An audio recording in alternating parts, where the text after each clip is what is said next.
राधे राधे। सरस्वती माता की पूजा का विशेष दिन बसंत पंचमी ही होता है। इस दिन माता का जन्मोत्सव मनाया जाता है। इस बार बसंत पंचमी 26 जनवरी 2023 को मनाई जा रही है। बसंत पंचमी का शुभ मुहूर्त सुबह 7:12 से 12:34 तक है। इस शुभ मुहूर्त में पूजा करना अति उत्तम माना जाता है। बसंत पंचमी के दिन स्नान के बाद पूजा स्थान को गंगा जल से साफ कर लें। इसके बाद माता सरस्वती की मूर्ति या फोटो स्थापित करें। गंगा जल से उन्हें स्नान कराएं। माँ सरस्वती के समक्ष धूप दीप अगरबत्ती जलाएं और उनका ध्यान करें। पूजा करते समय आसन पर ही बैठना है। बिना आसन के पूजा व्यर्थ मानी जाती है। माँ सरस्वती को तिलक लगाना है केसर मिश्रित, और उसके बाद पीले फूलों की माला पहनानी है। माँ को प्रसाद अर्पित करते समय हमें पीली ही मिठाई अर्पित करनी है, पीले ही फलों का भोग अर्पित करना है, क्योंकि माता को पीली चीज़ें अत्यंत प्रिय हैं। माँ सरस्वती के मंत्रों का जाप करना है और अंत में आरती उतारना है। माँ का मंत्र है ओम ह्रीम ऐं ह्रीम ओम सरस्वती नमः। सूक्ष्म या लघु मंत्र है ओम सरस्वती नमः। माँ सरस्वती का ध्यान मंत्र है या कुंदेन्दु तुषार हार धबला, या शुभ्र वस्त्रावृता, या वीणा वरदंड मंड हितकरा, या श्वेत पद्मासना, या ब्रह्माच्युत शंकर प्रभृति विरई देवै सदा वंदितां, सामां पातु सरस्वती भगवती निःशेष जाड्याम्पहा। शुक्लां ब्रह्म विचार सार परमां आद्यां जगत व्यापिनी, वीणा पुस्तक धारणीम अभयदां जाड्यां जकारास्पहम्। हस्ते स्फटिक मालिकां विदधति पद्मासने संसितां, वंदे तां परमेश्वरीं भगवतीं बुद्धिं प्रदां शारदां। यह माता का ध्यान मंत्र है। इसे आप या तो उच्चारण कर सकते हैं या आप किसी से उच्चारण करवा सकते हैं।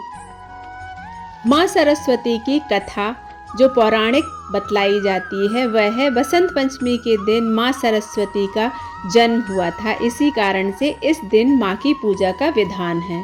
माना जाता है कि जो भी व्यक्ति इस दिन माँ सरस्वती की पूजा कर उनके मंत्रों का जाप करता है उसे ज्ञान और विद्या की प्राप्ति होती है।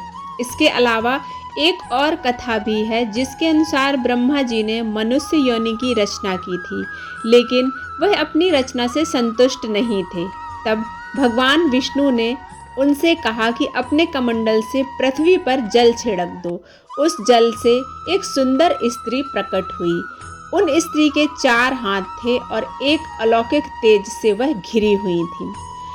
एक हाथ में वीणा और दूसरे हाथ में वर मुद्रा थी। वहीं अन्य दोनों हाथों में पुस्तक और माला थी। जैसे ही इन देवी ने वीणा बजाना शुरू किया, एक अलग सी तरंग पूरी सृष्टि में फैल गई और सब कुछ बेहद खूबसूरत हो गया। मनुष्यों को वाणी मिली जिससे वह बोल पा रहे थे और बात कर पा रहे थे। तब ब्रह्मा जी ने उन्हें वाणी की देवी सरस्वती कहकर पुकारा। माँ सरस्वती को सरस्वती, बागेश्वरी, भगवती शारदा, वीणा वादिनी और वाग्देवी आदि अनेकों नामों से जाना जाता है। चूँकि संगीत की उत्पत्ति इन्हीं से हुई है, इसलिए इन्हें संगीत की देवी भी माना जाता है। जिस दिन माँ सरस्वती अवतरित हुई उस दिन बसंत पंचमी की पंचमी ही थी। इसी कारण से इस दिन को माँ सरस्वती के जन्मोत्सव के रूप में मनाया जाने लगा।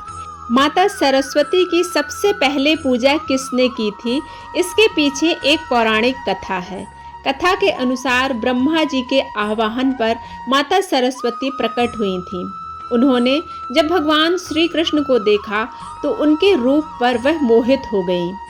उनके मन में भगवान श्री कृष्ण को पति स्वरूप पाने की अभिलाषा होने लगी। भगवान श्री कृष्ण तो अंतर्यामी हैं। उन्होंने माता सरस्वती के मन की बात जान ली। तब उन्होंने माता सरस्वती से कहा कि वे राधा के प्रति समर्पित हैं। श्री कृष्ण के साथ राधा का ही नाम जुड़ा है। कहा जाता है कि राधा माता लक्ष्मी की ही अवतार थी। ऐसे में माता लक्ष्मी और भगवान विष्णु एक दूसरे के पूरक हैं। फिर माता सरस्वती की भगवान श्री कृष्ण को पति के रूप में पाने की अभिलाषा कैसे पूरी हो पाती। इसके बाद बताया जाता है कि भगवान श्री कृष्ण और ब्रह्मा जी ने ही सबसे पहले माँ सरस्वती की पूजा की थी। माता सरस्वती को प्रसन्न करने के लिए भगवान श्री कृष्ण ने उनको वरदान दिया था कि जो कोई भी माह के शुक्ल पक्ष की पंचमी को सरस्वती पूजा करेगा उसे ज्ञान प्राप्ति में सफलता प्राप्त होगी। भगवान श्री कृष्ण के वरदान के कारण भी बसंत पंचमी के दिन माता सरस्वती की पूजा होती है। हालांकि माँ शारदा की इस तिथि को जन्मदिन भी है, इस वजह से उनको प्रसन्न करने के लिए भी पूजा की जाती है।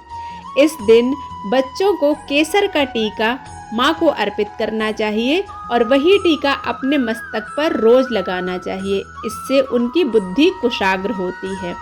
पूजा स्थान पर रखे हुए पेन और कॉपियों को अगले दिन उठाकर उनमें लिखना चाहिए ओम ह्रीम ऐं ह्रीम ओम सरस्वत्यै नमः या सूक्ष्म मंत्र ओम सरस्वत्यै नमः। यह मंत्र अपनी कॉपी के प्रथम पेज पर जरूर लिखें। माँ से प्रार्थना करें, सरस्वत्यै नमस्तुभ्यं वरदे कामरूपिणीं विद्यारंभं करिष्यामि सिद्धिर्भवतु मे सदा। इससे माता आपको आपकी विद्याध्ययन में सहायता प्रदान करती हैं, आपका मार्ग प्रशस्त करती हैं, आप पर अपनी कृपा बनाती हैं। अगर आपको यह वीडियो अच्छा लगता है तो आप इसे लाइक करें, शेयर करें और सब्सक्राइब करना बिल्कुल ना भूलें। मिलते हैं अगले वीडियो में, तब तक के लिए राधे राधे।